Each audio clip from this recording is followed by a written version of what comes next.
Joe, welcome back to BetMGM tonight. So, anyway, from me, let's go ahead and start off with what most believe is the game of the week in college football week 3. Last night, Horvat argued Georgia will win and cover the 3.5 points on the road against the favorites and the Tennessee Volunteers. Where do you stand? Do you see Uga lifting his leg on Rocky Top? I'm on that side as well. I think that Georgia's going to cover this 3.5 point spread. And the big reason for me is that we've Joey Aguilar in this, who's been great for Tennessee so far. He's been beyond everybody's expectations. Everybody assumed that he was going to step in for Nico and he was going to be a mess turning the ball over. No picks to this point, no turnovers to this point. He's been awesome. But I think that he's now going to be challenged with one of the most complex defensive matchups that he could possibly be thrown in his first 3 weeks of his time in the SEC. Having to deal with this fast, talented secondary and this really budding defensive line is going to be a really, really brutal matchup for him. I'm not implying that Aguilar is going to be a mess in this game and he's going to stink it up. I just think that it just takes one pick. It takes one interception, just one risky throw, one chance where he tries to take a risk like he used to do at App State, and it doesn't pay off. And that is how Georgia wins. That is how Georgia turns games in their favor. I also think there's been this whole conversation with Gunnar Stockton and the offense not being aggressive, not opening things up. His yards per attempt has been one of the lowest in the country. It has also been a case of where he hasn't thrown past the sticks at all this year. I think that they've been deliberate not to show what they want to do this season. There's a reason why Kirby hasn't really seemed panicked when talking about this. So I am going to take the Bulldogs minus 3.5 as well. I think the game we'll both be looking forward to outside of that one, of course, is Notre Dame fans. And I know we're probably both a little bit worried, but Notre Dame, 6.5 point favorites. Some spots have them at 7, a full touchdown and the extra point, of course. They have the week off. Texas A&M played a JV squad. Like I said, the Irish laying a touchdown at home. Do you think this is a bounce back from their loss to Miami, or do you make the case for A&M to keep this game close? If I had to pitch a pick, I would say that I think Texas A&M covers. I mean, it's just such a big spread for them to lose by 3 or 4 points. However, it ends up getting chalked up. I think that that's realistic, and there's even opens the door for the opportunity with the spread this big for them to crawl back in, backdoor cover. I just don't like it being 6.5 at that number. But I think Notre Dame does end up winning this game. And I think that is definitely the side to be leaning on because of 2 important reasons. One, the bye week's beneficial for them. Most times we would look at a week 2 bye week and we would say, oh my God, that's going to kill all their momentum. Marcus Freeman has done this a lot where they play the big game, they play this really important matchup, and then when they got to turn around and prepare for the next opponent, They lay a dud. They will lay a complete egg because they put all their energy into the opponent the week prior. I think of the issues they had against Louisville, against Clemson 2 years ago. We know what happened against Northern Illinois. I think that this week off gives them a chance to catch their breath and then to evaluate some of the ways they can be more aggressive offensively and defensively. The second part about this, they gave up Texas A&M 174 yards to UTSA's starting running back. That's a lot. We're not talking about like a 100-yard day. We're not talking about like a 150-yard day. We're talking about 174 yards to a G5 running back. I think Jeremiah Love and Jadarian Price are going to get into a rhythm, and that is the type of game that they want to play, which is slowing the game down, controlling time of possession. So I think Notre Dame is going to have a capable time of winning this. Another game I'm looking forward to this weekend with an even bigger spread is South Florida, who I feel like everybody's fallen in love with now that they beat a ranked team in Boise State. And then not only did they cover, I like them to cover against Florida. I wish I wasn't a coward and would have sprinkled a little money line, man. But I hate this spot for him now that everybody loves them because they were able to run the ball on Florida. I don't know that anybody's going to be able to do that against Miami because Jeremiah Love and Price couldn't run the ball against Miami. Where are you at in this game? Miami laying 17.5. And while we have you, do you think Miami is for real this year in the ACC? Well, first of all, I definitely think that Miami is for real. And the biggest reason why I think that they're for real is that Corey Heatherman, who came in at DC, has emphasized fundamentals, and it's very clear. Last year, they were not swarming to the football. They were not tackling with effective technique. They were just doing everything wrong. Heatherman comes in, and he is a just grind you down, like true, like really physical-minded defensive coordinator, 4 new defensive backs, which originally were a concern, actually turn out to be a huge strength for them. And for that exact reason is why I think that Miami is going to cover in this.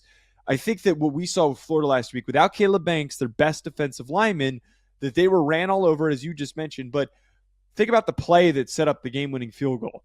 Guys weren't tackling. Guys weren't funneling to the football. Guys were not swarming. I think Miami's going to have an easier time, and you have to do that against Byron Brown, a super elusive quarterback. The other part about this that I haven't really seen mentioned much, South Florida's a great team. I think they're going to represent the G5 in the college football playoff. I think that they're going to stay ranked, and they should stay ranked if they lose this game by 18 or more points. But when you are a team that is the plucky underdog that goes on to upset someone, you're now on watch. No one's going to play around with you. Everybody knows who you are now. You're not going to get overlooked by Miami because they don't want to get caught getting embarrassed like their counterpart Florida did. So I think for this specific instance, and you hear it in Mario Cristobal's words this week, you hear it in Corey Heatherman's words this week, that there is an emphasis on not letting Byron Brown in this offense completely kill them. Boat racing, I think, is the appropriate word. That is forthcoming in that matchup. Completely agree with you in Miami and USF. We are right now talking to Joe DeLeone, host of the Ruffino and Joe Show and the Hack City Podcast. Check it out wherever you get your podcasts. And follow him on X, would you kindly, at Joe DeLeone. Again, on X, at Joe DeLeone. Joe, with Florida falling to the aforementioned Bulls last week, Florida LSU has lost some of its luster. Currently at BetMGM, the Tigers are laying 7.5 points with a total at 48.5. Do the Gators bounce back, or do you feel LSU mauls them at home? I'm going to take LSU to cover in this situation. Maulding feels maybe a little too aggressive for how this game would play out, but I think that they're going to win handedly and confidently. I think first and foremost, we're going to get Brian Kelly pissed off coming into this game, losing last year, embarrassing him and his team. He wants revenge, and that's what it sounds like coming into this. From people I've talked to, you hear him talking this week coming into the game. It sounds like he's taking this very seriously and seeing an opportunity against an opposing coach who is desperate to get a win. I also think the other part about this, quite simply, it's in Baton Rouge. It is a tough road environment to step into. I think that Florida will be more motivated and focused and trying to play better because they know that they're on life support at the current moment. But I think that LSU has that home field advantage that's going to really step up and really rattle and get in the head of this Florida offense and this Florida team. Interesting.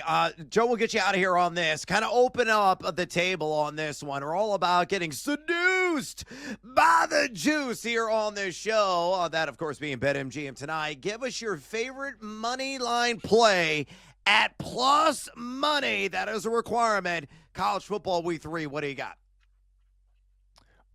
Plus money. I really like the idea of taking. I didn't have any plus bets, but the one that I liked for this game, though, I liked Minnesota minus 1.5 going up against Cal.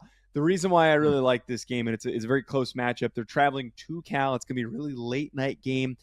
I think that Drake Lindsay in this Minnesota squad is so underrated. I think that team has the potential of both lines of scrimmage. They've got some really solid defensive linemen. They've got some really solid offensive linemen. This Cal team's roster's barren. I know that JKS, the young quarterback that they have, I don't know if that's a nickname for him yet, but I'm going to start making that one. He's really gifted, former 5-star that's starting there at Cal. He's not going to be enough. We're gonna really see that there's a separation here for this Minnesota squad. By the way, fun fact, I know it's a small sample size, but Minnesota right now, number 1 in the country at Pro Football Focus and defensive efficiency. So you might be onto something there.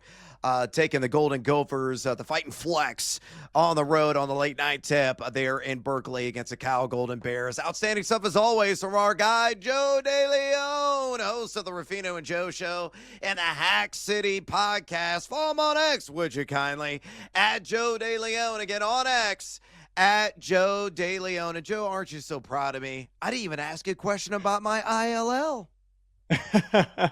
Even after I I did pick Illinois when I was on the show last week, but I was a little bit too negative going into that game, and you guys smoked Duke. I was well too. in the second half. It was a tale of two halves. First half was a little bit touch and go. And then I think at halftime, Bielema started shouting at the offensive line. Was like, guys, do your damn job. And they did exactly that in half number 2. So outstanding stuff. Joe, we appreciate the time, man. Enjoy college football week 3. And hopefully you're going to be cashing in multiple tickets this weekend. Of course. Thanks, guys. All right, there he goes. Joe DeLeone. Horvat, I'm going to pitch something to you. Based on your expertise and Joe's as well. I love playing money lines in college football. Yeah. I think that's a really savvy way to build up bankroll on plus money on some parlay action. How about a Georgia money line with LSU money line, Notre Dame money line, that 3-legger? I have no idea what that pays out right now at BetMGM, but it's got to be a decent plus money. You in? I'd be in on that if anybody, because you always got to ask who will screw this up. Anytime I put one of these together, or my dad does the same, he'll always send it over to me every Saturday because he doesn't really watch a whole lot of college football. He's more of an NFL guy, but he likes to watch like the primetime games. So he'll be like, what do you think about this? Who messes it up? And I'll always give him my answer. If anybody were to mess that up, I think LSU wins. I think they beat Florida. I could see Notre Dame screwing it up. I know I just got done 15 minutes ago, and then I'm going to lay it with Notre Dame. Yeah, I don't know, man. I keep seeing like all these trends, right, about how Mike Elko against the number following, a blowout win, and Marcus Freeman, his number against the spread after a loss. And none of that really means anything to me. I could see there being something off about this Notre Dame team where they're like an 8-9 win team at best. That's what concerns me. But I do love Georgia. I think that number is way too short. And I love that they haven't looked good the first 2 games of the season, because if they did look good, we're probably looking at a spread closer like 4.5 to 6. Only having to lay 3, I love. But you can count me in on that parlay, but if anybody does screw it up, it'll probably be my Irish, so don't be mad at me. All right, so I just built this at BetMGM and here in real time, folks. Doing it right here on the fly. A man of multiple jobs. That's what I do here on BetMGM tonight. So, again, Georgia, money line. Notre Dame, money line. LSU, money line. All these teams got to do is just win, baby. Just win. That's right, Al Davis. Plus 186. That's some sexy seduced by the juice there at BetMGM. And I'm going to be truthful.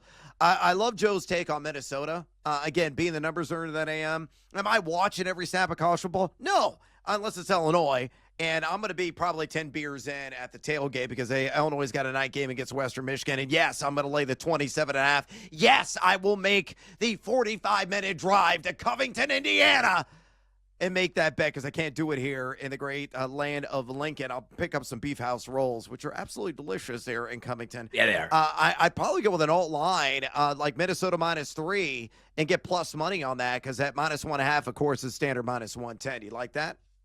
I do, and I'm with Joe. I think this Minnesota team's a little underrated, right? I know a lot of people are PJ Fleck haters. I worry that there would be some regression losing Corey Heatherman, who we just talked about. He's now the DC at Miami. Minnesota had a top 10 defense last year, but this year, for the first time in a long time, their offense is fun. Drake Lindsey, he's got 3 touchdown passes already this season. He's a lot of fun if you haven't watched him yet. So I'm with you on Minnesota. I think they win that game by a minimum of 3 points against Cal on the road.